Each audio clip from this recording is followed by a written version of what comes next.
Good morning. Ngasi koi free live master class ki 10 AM day hogadobni ko kitang kharel ya troy gre. Every class de ngasi koi hedging gi matang du sunai na se aduga price action choosing min se ko. Hedging gi matang sida mayam dai na haning se ngasi bawda koi ne hedging gi trade tawrei se dum profit se average when dum lowri ko myam. Koi sida ina generate 6 to 15% rate of interest for the every month try se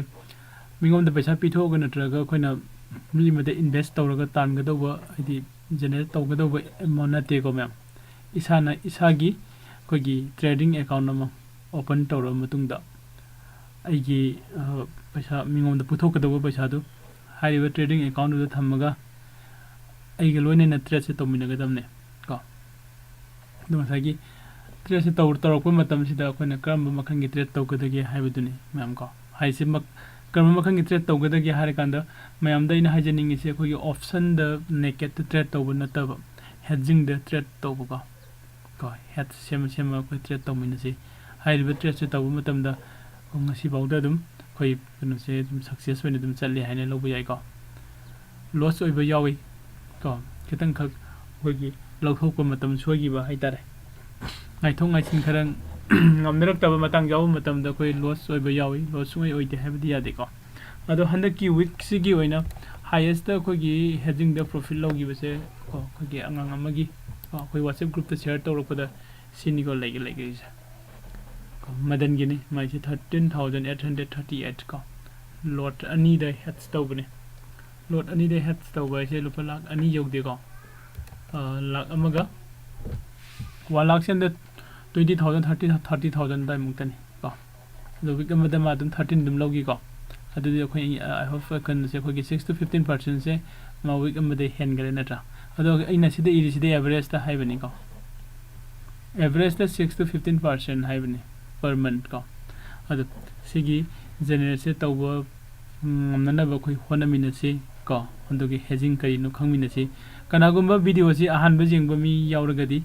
ko aingom da contact tawning ga su si ma kha da pd ba 8800404848 si number se gi whatsapp number ni whatsapp ta text to biro ko adu ga ma ta na sumgi da ka oi budo nuwari dum saminase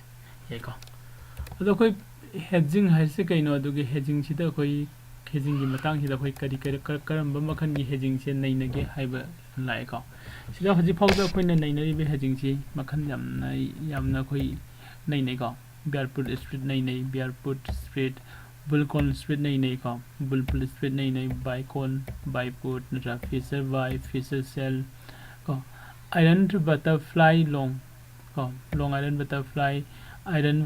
hariba sigi lairiba kano myam se kogi protective call protective put ka hariba straddle short sigi lairiba hedging gi kogi option gi strategy myam se koi loinamak nei ko myam adu hariba sigi option gi strategy myam se nei naraga koina trade se tawrok matam da kogi profit and the loss myam na pami se agi profit se kya moga da ge aduga loss se kya moga da ge haiba duni na ado kone hedging the trade tawraga di myam na khanga da wase kaino ha ga di kone hedging the trade tawraga di matam khudi mak da agi profit kya ma ga da ge loss kya ma ga da ge haise kone market entry tawba matam da I isana khanga ga sangjara ga damne ko do stop loss thamba ya di stop loss thamba mi hota stop loss agi mind da lakani ko smai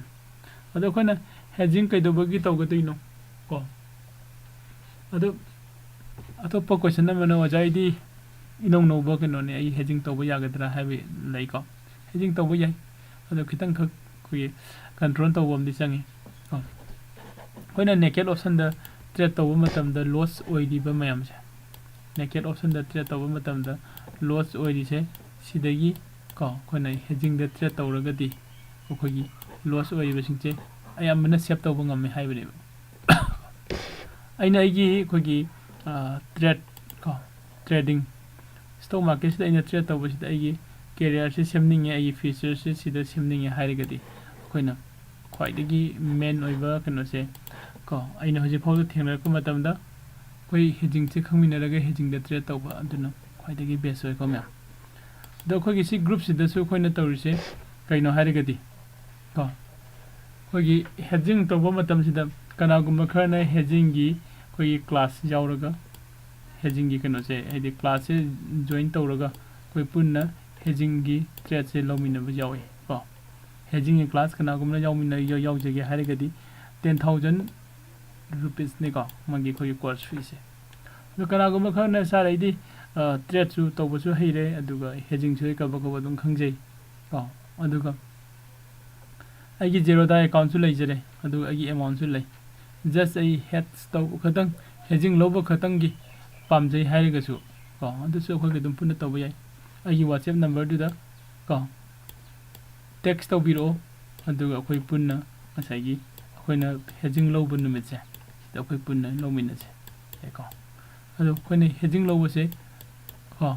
Friday ꯅꯨꯃꯤꯠꯇ ꯑꯌꯥꯝꯕ ꯂꯧꯏ ꯀꯣ Friday ꯅꯨꯃꯤꯠꯇꯗꯤ 100% sure ꯑꯩꯈꯣꯏ ꯍꯦꯗꯖꯤꯡ ꯂꯧꯏ ꯑꯗꯨꯒ ꯐ꯭ꯔꯥꯏꯗꯦꯗ ꯂꯧꯈ꯭ꯔꯒ ꯑꯩꯈꯣꯏꯅ ꯊꯝꯃꯛꯏꯁꯦ ꯍꯦꯗꯁꯦ ꯅꯨꯃꯤꯠ ꯀꯌꯥꯅꯤ ꯊꯝꯒꯦ ꯍꯥꯏꯔ ꯀꯥꯟꯗ ꯐ꯭ꯔꯥꯏꯗꯦꯗ ꯂꯧꯕꯁꯤꯅ ꯊ꯭ꯔꯁꯗꯦꯐꯥꯎ ꯊꯝꯕꯅꯤꯀꯣ ꯊ꯭ꯔꯁꯗꯦꯐꯥꯎ ꯍꯥꯏꯗꯤ ꯄꯨꯔꯥ ꯑꯦꯛꯁꯄꯤꯌꯥꯔꯤ ꯋꯤꯛ ꯍꯥꯏꯗꯤ ꯋꯤꯛ ꯑꯃꯁꯦ ꯑꯩꯈꯣꯏ ꯀꯩꯅꯣꯁꯦ ꯊꯝꯃꯦꯕꯀꯣ ꯁꯤꯗ ꯊꯝꯃꯛꯏꯕ ꯍꯦꯗꯖꯤꯡꯁꯦ ꯑꯩꯈꯣꯏꯅ ꯐ꯭ꯔꯥꯏꯗꯦꯗ ꯂꯧꯔꯦ ꯐ꯭ꯔꯥꯏꯗꯦꯗ ꯄ꯭ꯔꯣꯐꯤꯠ ꯂꯥꯛꯑꯒꯗꯤ ꯐ꯭ꯔꯥꯏꯗꯦꯗ ꯑꯗꯨꯝ ꯄ꯭ꯔꯣꯐꯤꯠ ꯕꯨꯛ ꯇꯧꯊꯣꯛꯄ ꯌꯥꯎꯏ ꯀꯣ ꯃꯟꯗꯦꯗ ꯄ꯭ꯔꯣꯐꯤꯠ ꯕꯨꯛ ꯇꯧꯕ ꯌꯥꯎꯏ ꯇ꯭ꯌꯨꯁꯗꯦꯗ ꯇꯧꯕ ꯌꯥꯎꯏ ꯋꯦꯗꯅꯁꯗꯦꯗ ꯄ꯭ꯔꯣꯐꯤꯠ ꯕꯨꯛ ꯇꯧꯕ ꯌꯥꯎꯏ ꯑꯗꯨꯒ ꯏꯚꯟ ꯊ꯭ꯔꯁꯗꯦꯗ ꯇꯧꯕꯁꯨ ꯌꯥꯎꯏ ꯀꯣ ꯍꯥꯏꯔꯤꯕꯁꯤꯒꯤ 5 daysꯁꯤꯒꯤ ꯃꯅꯨꯡꯁꯤꯗ ꯍꯥꯏꯗꯤ 1 weekꯀꯤ ꯃꯅꯨꯡꯁꯤꯗ ꯑꯩꯈꯣꯏ ꯄ꯭ꯔꯣꯐꯤꯠ ꯂꯥꯛꯄ ꯅꯨꯃꯤꯠꯁꯦ ꯁꯤꯗ ꯑꯩꯈꯣꯏ ꯄ꯭ꯔꯣꯐꯤꯠ ꯕꯨꯛ ꯇꯧꯒꯅꯤꯀꯣ ꯑꯗꯣ ꯍꯥꯏꯔꯤꯕ ꯁꯤꯒꯤ ꯑꯩꯈꯣꯏꯒꯤ ꯍꯦꯗꯖꯤꯡ ꯇꯧꯕꯒꯤ ꯑꯩꯈꯣꯏꯒꯤ ꯀꯩꯅꯣꯁꯦ ꯀꯅꯥꯒꯨꯝꯕꯅ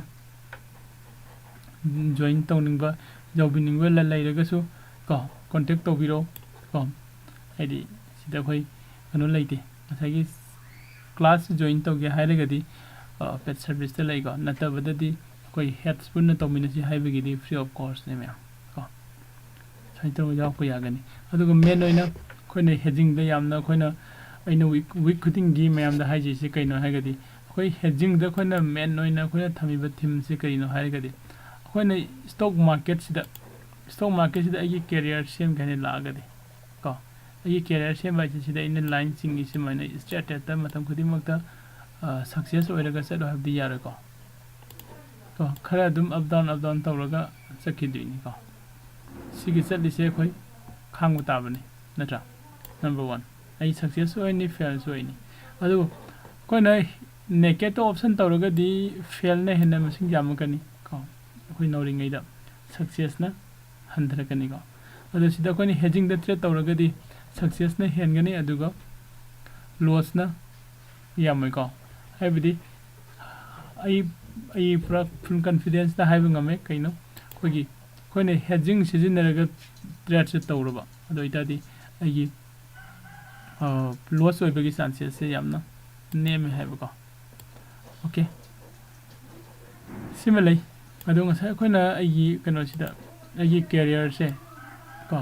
ꯁ꯭ꯇꯣꯛ ꯃꯥꯔꯀꯦꯠꯁꯤꯗ ꯑꯩꯒꯤ ꯀꯦꯔꯤꯌꯔꯁꯦ ꯁꯦꯝꯒꯦ ꯑꯩꯒꯤ ꯐ꯭ꯌꯨꯆꯔꯁꯦ ꯍꯌꯦꯡ ꯑꯩꯁꯦ ꯑꯥꯗ ꯑꯩꯒꯤ ꯄ꯭ꯔꯣꯐꯦꯁꯅꯦꯜ ꯇ꯭ꯔꯦꯗꯔ ꯑꯃ ꯑꯣꯏꯕꯒꯤ ꯆꯥꯡꯗ ꯂꯩꯒꯦ ꯍꯥꯏꯔꯒꯗꯤ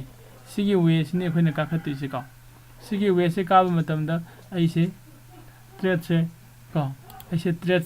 ꯇꯧꯔꯒ ꯑꯩ ꯀꯣ ꯇꯝꯁꯨ ꯇꯝꯒꯅꯤ ꯑꯗꯨꯒ ꯇ꯭ꯔꯦꯠꯁꯨ ꯇꯧꯒꯅꯤ ꯁꯨꯃꯥꯏꯅ ꯆꯠꯈꯤꯒꯗꯧꯕꯅꯤ ꯍꯥꯏꯗꯤ ꯊꯤꯑꯣꯔꯤ ꯋꯤꯠ ꯄ꯭ꯔꯥꯛꯇꯤꯀꯦꯜ ꯍꯥꯏꯕꯅꯦꯕ ꯄ꯭ꯔꯥꯛꯇꯤꯀꯦꯜ ꯌꯥꯎꯗꯅ ꯊꯤꯑꯣꯔꯤ ꯈꯛꯇꯅ ꯌꯥꯔꯣꯏ ꯑꯗꯨꯅ ꯑꯩꯈꯣꯏ ꯄ꯭ꯔꯥꯛꯇꯤꯀꯦꯜ ꯗꯔꯀꯥꯔ ꯑꯣꯏꯀꯣ ꯑꯗꯣ ꯄ꯭ꯔꯥꯛꯇꯤꯀꯦꯜꯁꯤ ꯇꯧꯕ ꯃꯇꯝꯗ ꯃꯤ ꯈꯨꯗꯤꯡꯃꯛꯅ ꯄꯥꯝꯃꯛꯏꯁꯤ ꯀꯗꯥꯏꯗ ꯄꯥꯝꯃꯛꯀꯦ ꯀꯥꯏꯗ ꯑꯩꯈꯣꯏꯒꯤ ꯅꯦꯀꯦꯠꯇ ꯑꯣꯞꯁꯟ ꯇꯧꯕꯁꯦ ꯄꯥꯝꯃꯦꯕ ꯀꯣ ꯅꯦꯀꯦꯠꯇ ꯑꯣꯞꯁꯟ ꯄꯥꯏꯕꯁꯦ ꯃꯤ ꯈꯨꯗꯤꯡꯃꯛ ꯄꯥꯝꯃꯤ ꯀꯔꯤꯒꯤꯅꯣ ꯍꯥꯏꯔꯒꯗꯤ ꯄꯩꯁా ꯐꯪꯕ ꯃꯇꯝꯗ ꯃꯌꯥꯝ ꯑꯃ ꯐꯪꯉꯦꯕ ꯃꯥꯡꯕ ꯃꯇꯝꯗꯗꯤ ꯃꯌꯥꯝ ꯃꯥꯡꯉꯤ ꯑꯗꯨꯗꯤ ꯃꯥꯡꯕꯗꯗꯤ ꯃꯌꯥꯝꯒꯤ ꯋꯥꯈꯜꯗ ꯈꯜꯂꯤꯁꯦ ꯑꯁ ꯐꯪꯈꯤꯕꯗꯨ ꯎꯕꯅꯤꯅ ꯁꯤ ꯍꯣꯔꯦꯟ ꯑꯃꯨꯛꯇꯪ ꯐꯪꯕꯗ ꯃꯌꯥꯝ ꯐꯪꯒꯅꯤꯗꯨꯅꯤ ꯑꯗꯨꯕꯨ ꯑꯗꯨꯃꯛꯇꯤ ꯅꯠꯇꯦꯀꯣ ꯑꯗꯨꯅ ꯑꯩꯈꯣꯏꯅ ꯅꯧꯔꯤꯉꯩ ꯃꯇꯝꯁꯤꯗ ꯑꯩꯈꯣꯏ ꯌꯥꯝ ꯆꯦꯛꯁꯤꯟꯕ ꯃꯊꯧ ꯇꯥꯏ ꯑꯗꯨꯅ ꯍꯧꯖꯤꯛꯁꯦ ꯑꯩꯅ ꯃꯌꯥꯝꯗ ꯍꯥꯏꯅꯤꯡꯉꯤꯁꯦ ꯑꯩꯈꯣꯏꯅ ꯇ꯭ꯔꯦꯠ ꯆꯪꯕ ꯍꯧꯔꯛꯄ ꯃꯇꯝꯁꯤꯗ ꯅꯦꯀꯦꯠ ꯑꯣꯞꯁꯟꯗꯗꯤꯃꯇꯝ ꯈꯔ ꯄ꯭ꯔꯦꯛꯇꯤꯁ ꯇꯧꯔꯒ ꯑꯗꯨꯒꯤ ꯃꯇꯨꯡꯗ ꯑꯩꯈꯣꯏ ꯍꯦꯗꯖꯤꯡꯗ ꯀꯣ ꯑꯣꯞꯁꯟ ꯍꯦꯗꯖꯤꯡꯗ ꯅꯠꯇ꯭ꯔꯒꯅ ꯐ꯭ꯌꯨꯆꯔꯒꯤ ꯍꯦꯗꯖꯤꯡꯗ ꯑꯩꯈꯣꯏ ꯇ꯭ꯔꯦꯠ ꯇꯧꯃꯤꯟꯅꯁꯤ ꯑꯗꯨꯒ ꯍꯦꯗꯖꯤꯡꯗ ꯇ꯭ꯔꯦꯠ ꯇꯧꯅ ꯑꯩꯒꯤ ꯀꯣ ꯀꯦꯔꯤꯌꯔ ꯁ꯭ꯇꯣꯛ ꯃꯥꯔꯀꯦꯠꯇ ꯑꯩꯒꯤ ꯀꯦꯔꯤꯌꯔꯁꯦ ꯄꯨꯟꯅ ꯁꯦꯝꯃꯤꯟꯅꯁꯤ ꯍꯥꯏꯕꯅꯦꯕ ꯀꯣ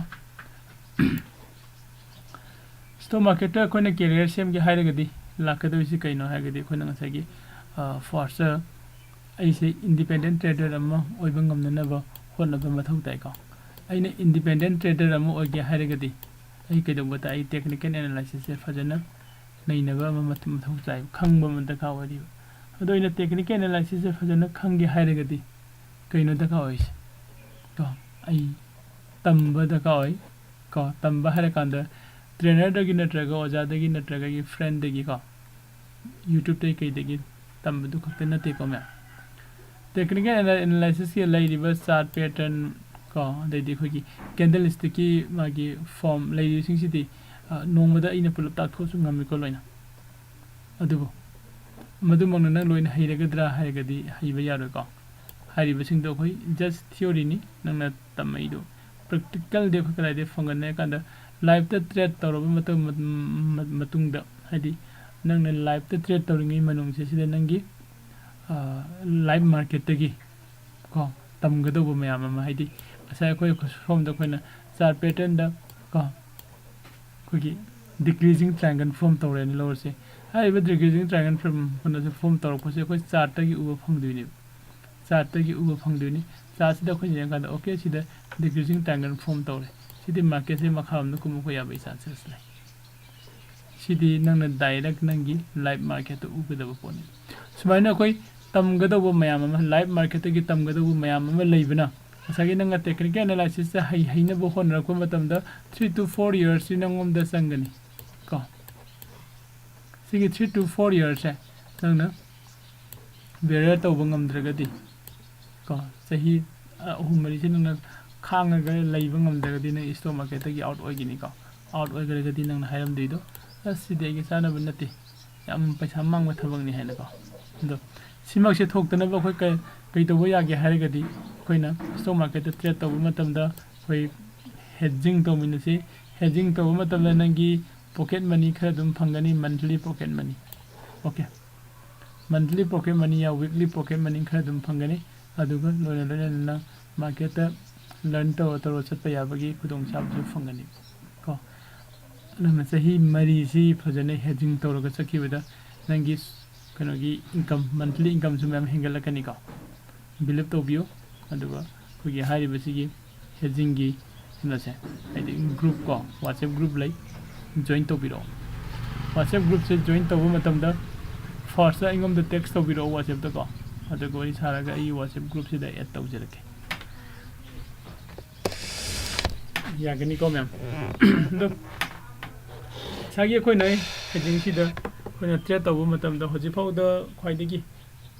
one of the best strategy ꯍꯥꯏꯔꯒꯗꯤ ꯑꯩꯈꯣꯏ ꯏꯁꯇ꯭ꯔꯦꯇꯦꯖꯤ ꯑꯃꯈꯛ ꯂꯩꯀꯣ ꯋꯤꯛꯂꯤ ꯂꯧꯕꯒꯤ ꯀꯔꯝꯕ ꯏꯁꯇ꯭ꯔꯦꯇꯦꯖꯤꯅꯣ ꯍꯥꯏꯗꯤ ꯑꯩ ꯚꯤꯗꯤꯑꯣ ꯈꯨꯗꯤꯡꯃꯛꯀꯤ ꯍꯥꯏꯔꯤꯕ ꯏꯁꯇ꯭ꯔꯦꯇꯦꯖꯤꯁꯦ ꯃꯌꯥꯝꯗ ꯑꯗꯨꯝ ꯄꯜꯂꯦꯀꯣ ꯍꯥꯏꯔꯤꯕꯁꯤꯒꯤ ꯏꯁꯇ꯭ꯔꯦꯇꯦꯖꯤꯁꯦ ꯁꯤꯗ ꯑꯩꯅ ꯗ꯭ꯔꯣ ꯇꯧꯔꯤꯁꯤꯅꯤ ꯃꯥꯔꯀꯦꯠꯀꯤ ꯑꯅꯦꯝ ꯑꯋꯥꯡ ꯃꯥꯔꯀꯦꯠ ꯍꯥꯏꯁꯤꯗꯤ ꯁꯤꯗ ꯑꯃꯨꯛ ꯀꯥꯈꯠꯀꯅꯤ ꯑꯃꯨꯛ ꯀꯨꯝꯒꯅꯤ ꯅꯠꯇ꯭ꯔꯥ ꯀꯥꯕꯤ ꯀꯨꯝꯕꯤ ꯁꯨꯝ ꯇꯧꯔꯒ ꯆꯠꯀꯗꯣꯏꯅꯦꯕ ꯍꯥꯏꯔꯤꯕ ꯏꯁꯇ꯭ꯔꯦꯇꯦꯖꯤꯁꯦ ꯁꯤꯗ ꯑꯩꯈꯣꯏꯅ ꯂꯥꯛꯀꯗꯣꯏꯁꯦ 5 days ꯍꯥꯏꯗꯤ 7 daysꯀꯤ ꯏꯁꯇ꯭ꯔꯦꯇꯦꯖꯤꯅꯤ ꯀꯣ ꯍꯥꯏꯗꯤ ꯇ꯭ꯔꯦꯠꯁꯦ ꯑꯩꯅ ꯂꯧꯗꯣꯏꯁꯦ 7 daysꯀꯤ ꯇ꯭ꯔꯦꯠ ꯑꯣꯏꯗꯣꯏꯅꯦꯕ ꯀꯣ ꯁꯤꯒꯤ 7 daysꯀꯤ ꯇ꯭ꯔꯦꯠ ꯂꯧꯕ ꯃꯇꯝꯁꯤꯗ ꯁꯤꯒꯤ ꯁꯦꯟꯇꯔꯁꯤꯗ ꯑꯩꯁꯦ ꯇ꯭ꯔꯦꯠ ꯂꯧꯗꯣꯏꯅꯦꯕ ꯁꯤꯒꯤ ꯁꯦꯟꯇꯔꯁꯤꯗ ꯇ꯭ꯔꯦꯠ ꯂꯧꯗꯣꯏꯅꯤ ꯁꯤ ꯁꯦꯟꯇꯔꯁꯤꯗ ꯇ꯭ꯔꯦꯠ ꯂꯧꯕ ꯃꯇꯝꯗ ꯑꯩꯅ ꯄꯥꯝꯃꯤꯁꯦ ꯀꯩꯅꯣ ꯍꯥꯏꯔꯒꯗꯤ ꯃꯥꯔꯀꯦꯠꯁꯦ ꯃꯊꯛꯂꯣꯝꯗ ꯀꯥꯈꯠꯈꯤꯕ ꯁꯤꯒꯤ range upper range lower range ꯂꯩꯅꯤ ꯑꯞꯄꯔ ꯔꯦꯟꯖꯇꯒꯤ ꯃꯊꯛꯇ ꯀꯥꯈꯤꯕ ꯅꯠꯇ꯭ꯔꯒꯅ ꯂꯣꯋꯔ ꯔꯦꯟꯖꯁꯤꯗꯒꯤ ꯃꯈꯥꯗ ꯀꯨꯝꯈꯤꯕꯗꯣ ꯄꯥꯝꯃꯦꯕ ꯀꯔꯤꯒꯤꯅꯣ ꯍꯥꯏꯔꯒꯗꯤ ꯍꯥꯏꯔꯤꯕ ꯔꯦꯟꯖꯁꯤꯗꯒꯤ ꯃꯊꯛꯇ ꯀꯥꯈꯠꯂꯛꯑꯒꯁꯨ ꯑꯩꯒꯤ ꯄ꯭ꯔꯣꯐꯤꯠꯅꯤ ꯃꯈꯥꯗ ꯀꯨꯝꯊꯔꯒꯁꯨ ꯑꯩꯒꯤ ꯄ꯭ꯔꯣꯐꯤꯠꯅꯤ ꯀꯣ ꯍꯥꯏꯔꯤꯕ ꯄ꯭ꯔꯣꯐꯤꯠꯁꯦ ꯃꯊꯛꯇ ꯍꯥꯏꯐꯦꯠ ꯀꯥꯈꯠꯂꯒ ꯁꯠ ꯂꯥꯎꯅ ꯀꯨꯝꯁꯤꯟꯈꯤꯕ ꯑꯣꯏꯔꯒꯗꯤ ꯑꯩ ꯄ꯭ꯔꯣꯐꯤꯠ ꯎꯍꯧꯗꯕꯁꯨ ꯌꯥꯏꯀꯣ ꯃꯈꯥꯗ ꯈꯤꯇꯪꯒ ꯀꯨꯝꯊꯔꯝꯃꯒ ꯁꯠꯀ ꯍꯥꯏꯔꯛꯈꯤꯕ ꯌꯥꯝ ꯊꯨꯅ ꯑꯗꯨꯗꯤ ꯑꯩ ꯄ꯭ꯔꯣꯐꯤꯠ ꯈꯤꯇꯪ ꯎꯍꯧꯔꯒ ꯀꯛꯄ ꯅꯪꯍꯧꯗꯕꯁꯨ ꯌꯥꯏ ꯀꯣ ꯁꯤꯃꯁꯨ ꯂꯩ ꯑꯗꯨꯕꯨ ꯁꯤꯗꯒꯤ ꯐꯖꯅ ꯕ꯭ꯔꯦꯛ ꯑꯥꯎꯠ ꯇꯧꯔꯒ ꯆꯠꯈ꯭ꯔꯕ ꯃꯇꯨꯡꯗ ꯑꯩꯒꯤ ꯄ꯭ꯔꯣꯐꯤꯠ ꯑꯣꯏꯒꯗꯣꯏꯅꯦꯕ ꯍꯥꯏꯗꯤ ꯃꯥꯔꯀꯦꯠꯁꯤꯗ ꯂꯥꯛꯏꯕ ꯃꯥꯔꯀꯦꯠꯀꯤ ꯇ꯭ꯔꯦꯟꯁꯦ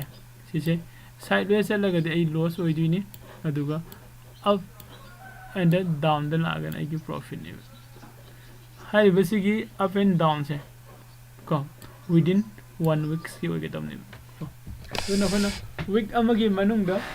ꯃꯥꯔꯀꯦꯠꯁꯤꯅ ꯃꯊꯛꯂꯣꯝꯗ ꯀꯥꯔꯛꯄ ꯅꯠꯇ꯭ꯔꯒ ꯃꯈꯥꯔꯣꯝꯗ ꯀꯨꯝꯕ ꯑꯁꯤꯗꯤ ꯑꯌꯥꯝꯕꯅ ꯇꯧꯏꯀꯣ ꯑꯗꯣ ꯍꯟꯗꯛꯀꯤ ꯑꯩꯈꯣꯏꯒꯤ ꯂꯥꯁꯀꯤ ꯋꯤꯛꯁꯦ ꯈꯤꯇꯪꯈꯛ ꯅꯨꯡꯉꯥꯏꯈꯤꯗꯦ ꯀꯣ ꯑꯗꯨꯝ ꯑꯩꯈꯣꯏ ꯃꯌꯥꯝ ꯉꯁꯥꯏꯒꯤ ꯋꯤꯛ ꯑꯃꯁꯦ ꯄꯨꯔꯥ ꯑꯩꯈꯣꯏꯒꯤ ꯃꯥꯔꯀꯦꯠꯁꯦ ꯀꯩꯅꯣꯗ ꯁꯨꯝ ꯂꯩꯈꯤꯕ ꯍꯥꯏꯇꯥꯔꯦ ꯀꯣ ꯖꯁ ꯁꯤ ꯌꯦꯡꯁꯤꯕ ꯁꯤꯗ ꯑꯩꯈꯣꯏꯒꯤ ꯐ꯭ꯔꯥꯏꯗꯦ ꯍꯧꯔꯦꯀꯣ ꯐ꯭ꯔꯥꯏꯗे ꯃꯟꯗे ꯇ꯭ꯌꯨꯁꯗे ꯋꯦꯅꯁꯗे ꯀꯣ ꯊ꯭ꯔꯁꯗे ꯁꯤꯗ ꯑꯩꯈꯣꯏ ꯇ꯭ꯔꯦꯠ ꯂꯧꯈ꯭ꯔꯦ ꯇ꯭ꯔꯦꯠꯁꯦ ꯑꯩꯈꯣꯏ 39,000 ꯇ꯭ꯔꯦꯠ ꯂꯧꯈ꯭ꯔꯦ ꯑꯗꯨꯒ ꯄ꯭ꯔꯣꯐꯤꯠꯁꯦ ꯃꯟꯗꯦ ꯅꯨꯃꯤꯠꯁꯤꯗꯤ ꯄ꯭ꯔꯣꯐꯤꯠꯁꯦ ꯌꯥꯝ ꯁꯣ ꯇꯧꯔꯝꯗ꯭ꯔꯦ ꯀꯣ ꯑꯗꯨꯕꯨ ꯊ꯭ꯔꯁꯗꯦꯗꯗꯤ ꯑꯩꯈꯣꯏ ꯄ꯭ꯔꯣꯐꯤꯠꯇꯤ ꯕꯨꯛ ꯇꯧꯅꯩꯀꯣ ꯀꯅꯥꯒꯨꯝꯕ ꯈꯔꯅ ꯑꯩꯈꯣꯏ ꯉꯥꯏꯕꯗ ꯈꯤꯇꯪ ꯊꯕꯛ ꯂꯩꯅꯕꯒꯤ ꯐꯔꯛ ꯇꯥꯔꯒ ꯄ꯭ꯔꯣꯐꯤꯠ ꯕꯨꯛ ꯇꯧꯈꯤꯗꯕ ꯃꯤ ꯌꯥꯎꯋꯦ ꯂꯣꯁꯇ ꯕꯨꯛ ꯇꯧꯈꯤꯕ ꯌꯥꯎꯋꯦꯀꯣ ꯑꯗꯨꯒ ꯈꯔ ꯑꯃꯅ ꯑꯗꯨꯝ ꯄ꯭ꯔꯣꯐꯤꯠ ꯕꯨꯛ ꯑꯗꯨꯝ ꯇꯧꯈꯤ ꯀꯣ ꯏꯚꯟ ꯁꯤꯒꯤ ꯃꯥꯔꯀꯦꯠꯁꯤꯐꯥꯎꯗ ꯀꯣ ꯑꯗꯨꯒ ꯑꯇꯩ ꯃꯥꯔꯀꯦꯠꯇꯗꯤ ꯄ꯭ꯔꯣꯐꯤꯠꯇ ꯕꯨꯛ ꯇꯧꯕ ꯉꯥꯛꯇꯅꯤ ꯂꯣꯏꯅꯀꯣ ꯑꯗꯣ ꯁꯨꯃꯥꯏꯅ ꯑꯩꯈꯣꯏꯅ ꯄꯨꯔꯥ ꯍꯣꯜ ꯗꯦ ꯁꯥꯏꯠ ꯋꯦꯁꯇ ꯂꯩꯕ ꯃꯥꯔꯀꯦꯠ ꯑꯁꯤꯗꯤ ꯈꯔ ꯇꯥꯡꯉꯤꯀꯣ ꯃꯌꯥꯝ ꯌꯥꯝ ꯇꯥꯡꯅ ꯊꯣꯛꯄꯅꯦ ꯑꯗꯣ ꯍꯟꯗꯛ ꯑꯩꯈꯣꯏ ꯊꯦꯡꯅꯩ ꯄꯨꯔꯥ ꯍꯣꯜ ꯋꯤꯛꯁꯤꯃ ꯃꯥꯔꯀꯦꯠꯁꯦ ꯁꯥꯏꯠ ꯋꯦꯁꯇ ꯂꯩꯕ ꯁꯥꯏꯠ ꯋꯦꯁꯇ ꯂꯩꯔꯒꯁꯨ ꯑꯩꯈꯣꯏꯅ ꯁꯤꯗ 39,000ꯗ ꯂꯧꯈꯤꯕꯅꯤꯅ ꯁꯤ ꯌꯧꯕ ꯃꯇꯝꯗꯗꯤ ꯑꯩꯈꯣই ꯄ꯭ꯔꯣꯐꯤꯠꯇꯤ ꯐꯪꯉꯤꯀꯣ ꯁꯨꯃꯥꯏꯅ ꯂꯩꯒꯅꯤ ꯑꯗꯣ ꯑꯩꯈꯣꯏꯅ ꯉꯁꯥꯏꯒꯤ ꯃꯥꯔꯀꯦꯠꯁꯤꯗ ꯑꯩꯈꯣꯏꯅ ꯌꯦꯡꯉꯛꯏꯁꯦ upper range si thugaraga mathada kaagasu aigi profit ni aduga lower range thugaraga makhada kumagasu aigi profit ni hai yai ko mem adu hairiba sigi sigumba yamna phajaba khogi strategy se sinaraga khoi trade se tawmina bane ko adu kanagumna trade tawbasida yamna nati interesting oiba interested oiba mi leiraga di adum whatsapp ta contact tobiro punna dum trade tawmina si ko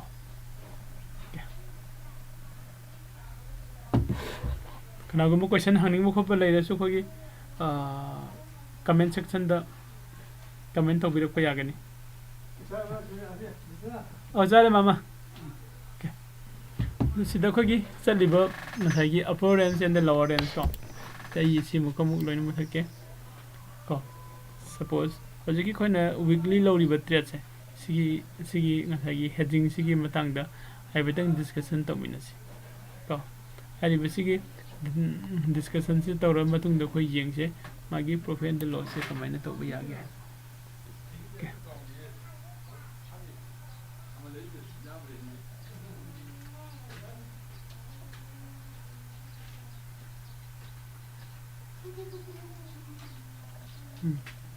okay sida koina leise hoji market se sida leire khalasi example ko suppose sida market se leire khalasi hari basically market se koi 30 ga 9,000 in lower se suppose ye ko bank niti ne lower se 39,000 da market se leire khalasi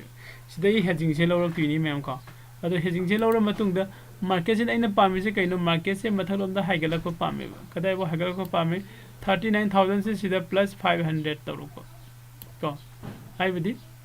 40,000 kaya ko 40,000 ko 40,400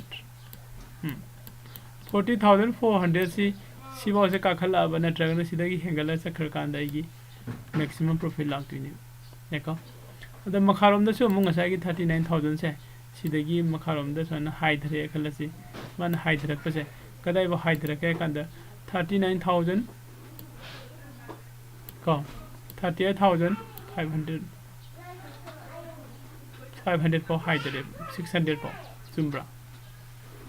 500 400 for ko 38,400 for ma se high thre ko sida 38,400 for high thre ko na traga na sidagi makhada kungi matam da aigi profit ne ba sida ko oda sida chali se mathalom da 500 point ni makhalom da 500 point ne ko khoina week ama da nifty 50 na mathalom da 500 point makhalom da traga makhalom da 500 point chathok asin tawba haiba sidi ba matam khuding makta haidi magi possibilities yamna high oi haibani ko aduna khoina haidi basigi hedging se khoina lowa matam da ko kemta kininga yoide ko ma'am kininga yoide aduga khoina magi trend kom market ki trend analysis tawrubagi thoidongna mathau tadi thoidongna mathau tadi ina haise kagina de khoi anuba new trader ore khalasi hana dagi trade tawroga mi ore khalasi ngasai khoina market te entry tawba haise matam khudima da khoina nainari se trend analysis ne up trend oiga dawre natraga down trend oiga dawre naina badu natra adu up trend oiba natraga down trend oiba naina ba haise araiba thamaki nate ko hairi basigi up trend and down trend gi naina bagi araiba thabak nate hairi se sida hairi basigi khoina week amagi lawri ba trade se sida di khoina trend analysis tawbagi mathau ta di ko ꯀꯩꯒꯤꯅꯣ ꯍꯥꯏꯔꯒꯗꯤ ꯑꯩꯅ ꯂꯧꯔꯤꯕ ꯍꯦꯗꯖꯤꯡꯁꯦ ꯇ꯭ꯔꯦꯗꯁꯦ ꯃꯊꯛꯂꯣꯝꯗ ꯀꯥꯔꯁꯨ ꯑꯩ ꯄ꯭ꯔꯣꯐꯤꯠꯅꯤ ꯃꯈꯥꯔꯣꯝꯗ ꯀꯨꯝꯕꯁꯨ ꯑꯩꯒꯤ ꯄ꯭ꯔꯣꯐꯤꯠꯅꯦꯕ just ꯑꯩꯅ ꯄꯥꯝꯗꯣꯏꯁꯦ ꯀꯩꯅꯣ ꯉꯁꯥꯏꯒꯤ ꯁꯥꯏꯠ ꯋꯦꯁ ꯃꯥꯔꯀꯦꯠꯇꯣ ꯃꯥꯔꯀꯦꯠꯁꯦ ꯀꯟꯁꯣꯂꯤꯗꯦꯁꯟ ꯇꯧꯔꯒ ꯂꯩꯕꯗꯣ ꯑꯩ ꯄꯥꯝꯗꯦꯕ ꯑꯣꯀꯦ ꯑꯗꯨ ꯅꯠꯇꯕꯗ ꯃꯊꯛꯂꯣꯝꯗ ꯀꯥꯈꯠꯂꯛꯑꯣ ꯑꯣꯀꯦ ꯃꯈꯥꯔꯣꯝꯗ ꯀꯨꯝꯊꯔꯛꯑꯣ ꯑꯣꯀꯦ ꯑꯣꯏꯕꯀꯣ ꯑꯗꯨꯅ ꯁꯤꯒꯤ ꯍꯦꯗꯖꯤꯡꯁꯦ ꯂꯧꯕ ꯃꯇꯝꯗ ꯑꯩꯅ ꯃꯌꯥꯝꯗ ꯍꯥꯏꯖꯔꯤꯁꯦ ꯅ꯭ꯌꯨ ꯇ꯭ꯔꯦꯗꯔ ꯑꯣꯏꯒꯦꯔꯥ ꯀꯣ ꯑꯣꯜ ꯇ꯭ꯔꯦꯗꯔ ꯑꯣꯏꯒꯦꯔꯥ ꯀꯣ ꯄ꯭ꯔꯣꯐꯦꯁꯅꯦꯜ ꯇ꯭ꯔꯦꯗꯔ ꯑꯣꯏꯒꯦꯔꯥ ꯀꯣ ꯈꯨꯗꯤꯡꯃꯛ ꯂꯣꯏꯅꯃꯛ ꯍꯥꯏꯔꯤꯕꯁꯤꯒꯤ ꯇ꯭ꯔꯦꯗꯁꯦ ꯂꯧꯕ ꯌꯥꯏꯕ ꯏꯚꯟ ꯑꯩꯈꯣꯏꯒꯤ ꯁꯦ ꯍꯥꯎꯁ ꯋꯥꯏꯐ ꯀꯣ ꯍꯥꯎꯁ ꯋꯥꯏꯐ ꯊꯕꯛꯇꯤ ꯌꯥꯝ ꯆꯤꯟꯖꯕ ꯑꯗꯨꯕꯨ ꯃꯉꯣꯟꯗ ꯃꯇꯝ ꯈꯔ ꯁꯪꯉꯒ ꯂꯩꯕ ꯗꯦ ꯇꯥꯏꯝꯗ ꯀꯔꯤꯗ ꯍꯥꯏꯔꯤꯕ ꯃꯤꯁꯤꯁꯨ ꯑꯩꯈꯣꯏ ꯍꯥꯏꯔꯤꯕꯁꯤꯒꯤ ꯍꯦꯗꯖꯤꯡꯁꯦ ꯂꯧꯕ ꯌꯥꯏ ꯒꯃꯦꯟ ꯖꯣꯕ ꯇꯧꯔꯒ ꯂꯩꯔꯤꯕ ꯃꯤ ꯀꯣ ꯍꯧꯖꯤꯛ ꯀꯣ ꯃꯥꯒꯤ ꯄ꯭ꯔꯣꯐꯦꯁꯟ ꯑꯃ ꯂꯩꯖꯕ ꯃꯤ ꯍꯥꯏꯔꯤꯕ ꯃꯤꯁꯤꯁꯨ ꯁꯤꯒꯤ ꯍꯦꯗꯖꯤꯡꯁꯦ ꯇꯧꯔꯒ ꯂꯧꯕ ꯌꯥꯏ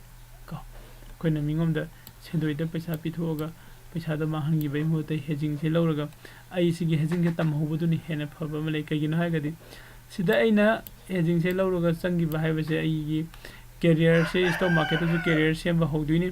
ꯁ꯭ꯇꯣꯛ ꯃꯥꯔꯀꯦꯠꯇ ꯀꯦꯔꯤꯌꯔ ꯁꯦꯝꯕꯁꯤꯗ ꯁꯨꯝ ꯆꯠꯈ꯭ꯔꯒ ꯆꯍꯤ 2-3 ꯍꯦꯗꯖꯤꯡꯁꯦ ꯄꯨꯔꯥ ꯄꯥꯏꯔꯛꯄ ꯃꯇꯝꯗꯗꯤ ꯉꯁꯥꯏꯒꯤ ꯅꯪꯒꯤ ꯁꯤꯗ ꯑꯩꯈꯣꯏꯅ ꯑꯦꯚꯔꯦꯖꯇ 6,000 to 5,000 15,000 ꯍꯥꯏꯅ ꯍꯥꯏꯔꯤꯗꯣ ꯁꯤꯒꯤ ꯑꯦꯚꯔꯦꯖꯁꯦ ꯆꯦꯟꯖ ꯇꯧꯔꯛꯀꯅꯦꯕ ꯁꯤꯗꯤ ꯑꯣꯟꯂꯤ 1 ꯂꯣꯠꯁ ꯈꯛꯇꯪ ꯍꯦꯗꯖ ꯇꯧꯕꯩꯅꯦꯕ ꯂꯣꯠ 2 ꯌꯧꯔꯗꯤ 12 ꯌꯧꯔꯛꯑꯅꯤ ꯅꯠꯇ꯭ꯔꯥ 3 ꯌꯧꯔꯛꯑꯗꯤ ꯀꯣ ꯐꯅ ꯃꯊꯪ ꯍꯌꯦꯡ ꯀꯣꯟꯅ ꯑꯩꯅ ꯀꯩꯒꯨꯝꯕ ꯂꯣꯠꯁꯇꯣ 100 ꯂꯣꯠꯁꯀꯨꯝꯕ ꯑꯩ ꯇ꯭ꯔꯦꯗ ꯇꯧꯕ ꯉꯝꯃꯗꯤ ꯑꯐꯇꯔ 4 years 5 years ꯑꯩꯉꯣꯟꯗ ꯐꯟꯁꯨ ꯂꯩꯔꯦ ꯈꯜꯂꯁꯤ ꯀꯣ ꯑꯗꯨ ꯑꯣꯏꯇꯥꯔꯗꯤ ꯁꯤꯗ ꯑꯩꯅ ꯑꯔꯟ ꯇꯧꯔꯛꯇꯣꯏꯁꯦ ꯀꯌꯥꯅꯣ ꯍꯥꯏꯕ ꯀꯣ 6K ꯅ ꯑꯃꯨꯛ ꯁꯤꯗ ꯏꯟꯇꯨ ꯇꯧꯁꯤꯜꯂꯗꯤ ꯀꯣ ओके 6 लाख मुक्की चांगते लाखपगी चांगनेबा पर वीक ते को नत्रगा पर मंथ हारो पर मंथ 6 लाख मु खरम लौथो खरे खलो याम हंदन लौरे खरो पर मंथ 2-3-4 लाख अदोय चांग लौबु ngambagi खुई खुदोंग चाबा अदुदगी हेनसु लई को अदुगी लेना सिदा साइगी सिदा इमेज सिदा इना हायसे अनलिमिटेड कनोसे for rate of कनोसे अर्निंग से अनलिमिटेड ओय हाइबनी को मैं अर्निंग से अनलिमिटेड ओय ये नो सिदा को अदो हाइरिबसिगी हेजिंग से कोई को याम अथुबा मतमदा क्लास से मु हौरनी को ngasi se कोई डेट 16 ने हजि जक चलिबा बेसे अयाम पोर्शन लोइसले को अयाम पोर्शन लोइसले दो ngasi डेट 16 ने ए डेट 20 दे बेस अमा होगेनी खली को मैं कनागुम जाउनिंग मसिंग कांटेक्ट तो बिरो हाइरिबसिगी कनो सिदा खोना तमकांदा सिगी इमेज से इन सजेशन शेंगिबने let's earn up to 3 lakh rupees 3,000 rupees per week work from home means zoom द फमना आई कनो ओइरसु कैदौरसु अइना जुम पैसा खरा हापसिलगा को सुम तानबा याबी कनो नि को अदुगा आइगी होजिक डेट 20 दे स्टार्ट तगदौरिबा खुगी कोर्स सिगी ममिंग हानदैसु कोई तौरग लेरब ngaktani को एडवांस ऑप्शन प्लस हेजिंग हाइबनी को कोर्स डिटेल दे लाइसे ऑप्शन प्राइस और प्रीमियम सिदा लाकनी को ऑप्शन ग्रे का देदी खोगी intrinsic value and extrinsic value लाकनी को अददे खोना से know about best strategy for weekly trade को वीकली द खोना लो याब ट्रेड सिगी ख्वाइदगी बेस्ट ओइबा स्ट्रेटजी दी मतांग दा खोई कना नैनगनी नैनब खत नते पुन ट्रेड लोमिनगनी को अदुग मार्केट व्यू ती मतुंगिना खोइना करंब हेजिंग लौगदगे हाइबा सिगी लेरिबा मागी स्ट्रेटजी मैम से खोइ लोइनमक नैनगनी को अदुगा एक्सपायरी डे निमित्त खोइ करंब ट्रेड तौगदगे हाइबदसु खोइ नैनगनी यारी को मैम अदु हाइरिबा सिगी ट्रेड सिदा मेन ओइना खोइना लाक्तिसि करिनो हाइरगदि को ताकि वीकली ट्रेड से हेना फोकस तौरकने को वीकली ट्रेड से कोई फोकस तौरकने अदो एक्सपायरी डे निमित से दसु कोई फोकस तौरकने को अदो हारिबसिगी कोर्स की कॉस्ट फी 10,000 रुपीस ने अदो कनागुम ममांग द क्लासेस जॉइन तौग्रबसिंगना हाइदि 10,000 रुपीस पे तौरगा जॉइन तौगिबसिंग डे 20 दगी हौदिबा क्लासेस सिदा सुसुम क्लास अटेंड तौबा याइ को हाइदि ꯃꯥꯅ ꯍꯩꯇ꯭ꯔꯤ ꯐꯥꯎꯕ ꯃꯥꯒꯤ ꯀꯝꯐꯣꯔꯠ ꯑꯣꯏꯗ꯭ꯔꯤ ꯐꯥꯎꯕ ꯑꯗꯨꯝ ꯖꯣꯏꯟ ꯇꯧꯕ ꯌꯥꯒꯅꯤ ꯑꯗꯩꯗꯤ ꯑꯩꯈꯣꯏ ꯂꯥꯏꯐꯇ ꯇ꯭ꯔꯦꯠ ꯇꯧꯃꯤꯟꯅꯔꯤ ꯂꯥꯏꯐꯇ ꯇ꯭ꯔꯦꯠ ꯇꯧꯕꯁꯤꯁꯨ ꯑꯗꯨꯝ ꯃꯇꯝ ꯈꯨꯗꯤꯡꯃꯛꯇ ꯍꯌꯦꯡ ꯑꯩꯈꯣꯏꯅ ꯇ꯭ꯔꯦꯠ ꯍꯦꯠ ꯇꯧꯔꯤꯕ ꯃꯈꯩꯒꯤ ꯑꯩꯈꯣꯏ ꯑꯗꯨꯝ ꯄꯨꯟꯅ ꯆꯠꯃꯤꯟꯅꯈꯤꯕ ꯌꯥꯕꯒꯤ ꯈꯨꯗꯣꯡꯆꯥꯕ ꯑꯗꯨꯁꯨ ꯂꯩꯀꯣ ꯑꯣꯀꯦ ꯑꯗꯣ ꯑꯩ ꯃꯔꯛꯇ ꯑꯃꯨꯛꯇꯪ ꯅꯤꯡꯁꯤꯡꯖꯔꯝꯒꯦ ꯀꯅꯥꯒꯨꯝꯕ ꯁꯤꯒꯤ ꯗꯤꯇꯦꯜ ꯏꯟ ꯗꯤꯇꯦꯜ ꯈꯪꯅꯤꯡꯕ ꯃꯤ ꯂꯩꯔꯒꯁꯨ ꯋꯥꯆꯦꯞ ꯇꯧꯕꯤꯔꯛꯑꯣ ꯑꯩꯒꯤ ꯁꯤꯒꯤ ꯋꯥꯆꯦꯞ ꯅꯝꯕꯔꯅ 8800400484 ꯁꯤꯅꯤꯀꯣ ꯑꯣꯀꯦ ꯌꯥꯏꯀꯣ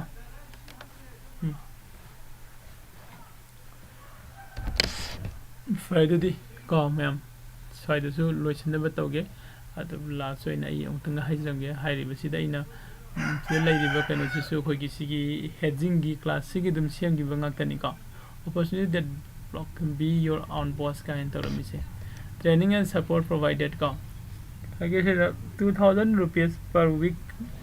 ꯍꯥꯏꯕꯅꯤ ꯁꯤ unlimited ꯑꯣꯏꯒꯗꯧꯕꯅꯤ ꯀꯣ housewife retired person student professional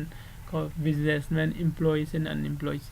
ꯃꯤꯑꯣꯏ ꯈꯨꯗꯤꯡꯃꯛꯅ ꯀꯣ ꯆꯍꯤ 19ꯒꯤ ꯃꯊꯛꯇ ꯂꯩꯕ ꯃꯤꯑꯣꯏ ꯈꯨꯗꯤꯡꯃꯛꯅ ꯑꯦꯛꯁꯇ꯭ꯔꯥ ꯏꯟꯀꯝ ꯅꯠꯇ꯭ꯔꯒ part time or full time ꯀꯣ ꯏꯟꯀꯝꯁꯦ ꯁꯦꯝꯕ ꯌꯥꯕꯒꯤ ꯑꯗꯨꯒꯨꯝꯕ ꯃꯈꯜꯒꯤ ꯀꯩꯅꯣꯅꯤꯀꯣ ꯑꯗꯣ ꯃꯌꯥꯝ ꯑꯦꯇꯦꯟ ꯇꯧꯕꯤꯌꯨ ꯀꯣ ꯑꯩꯈꯣꯏ ꯀꯣꯏꯁꯟꯒꯨꯝꯕ ꯂꯩꯕ꯭ꯔꯥ ꯑꯝꯇ ꯌꯦꯡꯖꯒꯦꯀꯣ ꯃꯌꯥꯝ